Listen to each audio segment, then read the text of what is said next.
যোৱাকালি মইনা কলি জাহুন কণ পিকনিক খাবলৈ গ'লো লগৰ সমনীয়াৰে লগত লগে লাগি সেই অকণ বেছিকৈ খালো চন্দ্ৰযান ভাৰতৰে স্বাভিমান। নমস্কাৰ বন্ধুসকল, আজি মই উপস্থিত আছোঁ অসমৰ জনপ্ৰিয় কণ্ঠশিল্পী বিপিন চাওদাঙৰ ঘৰত, ককাইদেউৰ ঘৰত। হয় বন্ধুসকল, তেওঁ যোৱাকালি এটা গীত আপোনালোকৰ মাজলৈ আগবঢ়াইছে আৰু গীতটো হৈছে চন্দ্ৰযান। হয় বন্ধুসকল, সকলোৱে শুনিলে চাগে, যদিও শুনা নাই গীতটো মই ডেছক্ৰিপশ্যনত দিম, লিংকটো সকলোৱে শুনিব। আৰু ককাইদেউ আছে, ককাইদেউ নৱবৰ্ষৰ লগতে নমস্কাৰ। হয়, ভোগালী বিহুৰ বহুত বহুত শুভেচ্ছা জনাইছোঁ আগতীয়াকৈ আপোনাক। চন্দ্ৰযান যিহেতু যোৱাকালি আপুনি ৰিলিজ কৰিছে, খুব এক সুন্দৰ গান, ভাল লাগিছে শুনি। অসম ৰাইজক কি ক'ব গীতটোৰ বিষয়ে? ইমান ধুনীয়া এটি গীত আগবঢ়াইছে। প্ৰথমে মই প্ৰশান্ত শৰ্মা ভাইটি চেনেলৰ জৰিয়তে মোক অসমবাসী ৰাইজলৈ শ্ৰদ্ধা জনাইছোঁ, ভক্তি ভৰা সেৱা জনাইছোঁ, লগতে নতুন বছৰ শুভেচ্ছা, বিহু আহিছে, বিহুৰ ওলগ জনাইছোঁ। হয় হয়, যোৱাকালি মোৰ এটি গীত অসমৰ ৰাইজলৈ আগবঢ়াই দিছোঁ, চন্দ্ৰযান। হয় হয়, চন্দ্ৰযানটি আমাৰ যেতিয়া চন্দ্ৰযান খন হৈছিলে, আমাৰ ভাৰতৰ স্বাভিমান চন্দ্ৰযানখন যেতিয়া চন্দ্ৰপৃষ্ঠত আৱৰ্তন কৰিছিলে, তেতিয়া মই ভাবিছিলোঁ এটি অকণমান গীত লিখিব পাৰিলে ভাল আছিলে। আৰু তেনেকৈ ভাবি থাকোঁতে লিখা নহ'লগৈ, কিন্তু এতিয়া চাওঁতে বিহু আহিলে, গতিকে বিহুবোৰতে মই চন্দ্ৰযান লিখিবলৈ চেষ্টা কৰিছিলোঁ। মতে যোৱাকালি গীতটো আমাৰ হেঁপাহৰ চন্দ্ৰযান অসমৰ ৰাইজৰ মাজলৈ উৰুৱাই দিছোঁ। আশা কৰিছোঁ অসমৰ ৰাইজে আপোনালোকৰ সুকোমল হৃদয়ৰ চন্দ্ৰপৃষ্ঠত স্থান দিব, তাৰে মই আশা কৰিছোঁ। হয়, ধুনীয়াকৈ ৰাইজে আদৰি লৈছে, কাৰণ যোৱাকালি আপুনি ৰিলিজ কৰিছে গানটো। এতিয়া বহুতো ৰাইজে বহুত ধুনীয়া সঁহাৰি দি আছে আপোনাক, ভাল লাগিলে গীতটো। আৰু যাতে প্ৰতি বছৰে আপোনাৰ গান নুশুনিলে আমি কিবা বছৰটো আধৰুৱা যেন অনুভৱ কৰোঁ। সঁচাকৈ সৰুৰে পৰা হুঁচৰি গাওঁ, হয়, গতিকে বিহু গাওঁ, গতিকে এতিয়া মঞ্চবিলাকতো আমি বিহু গাবলগীয়া হয়। সেইকাৰণে বিহুটোক আমি সদায় আমাৰ গীতত আগস্থান দিওঁ।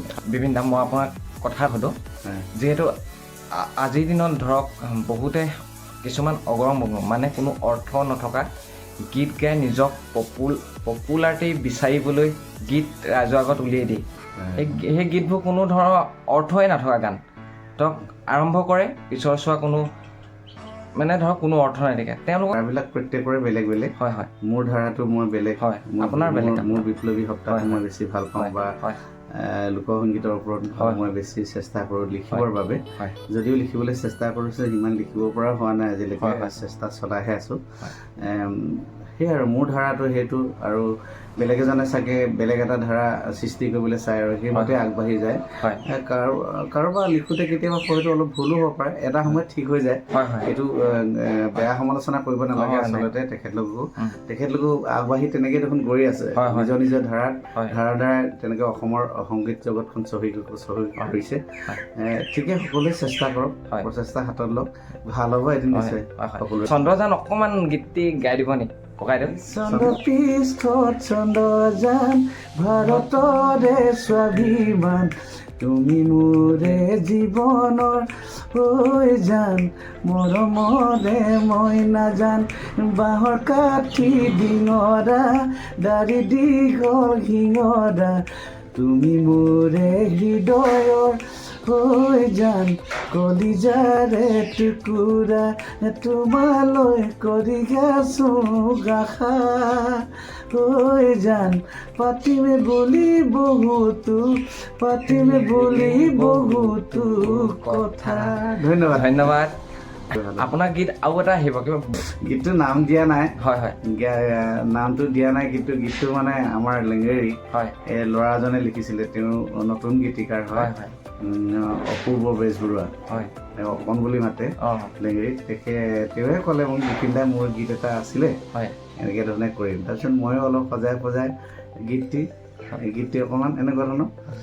এই যোৱাকালি মইনা কলি জাহুন কণ পিকনিক খাবলৈ গ'লো, লগৰ সমনীয়াৰে লগত লগে লাগি সেই অকণ বেছিকৈ খালোঁ, খালোঁ বেছিকৈ খালোঁ, যেনে তেনে ঘৰত আহি শুলোঁ, ঐ যেনে তেনে ঘৰত আহি ঘুলো মইনা বিচনাতে বমি কৰি পালো হেই বিচনাতে বমি কৰি পালো এনেকুৱা ধৰণৰ গীত সুন্দৰ গান বন্ধুসকল আপোনালোকে সকলোৱে আদৰি ল'ব সকলোৱে মৰম আশীৰ্বাদ কৰিব আমাৰ ককাইদেউক গীতটোৰ নাম কি দিম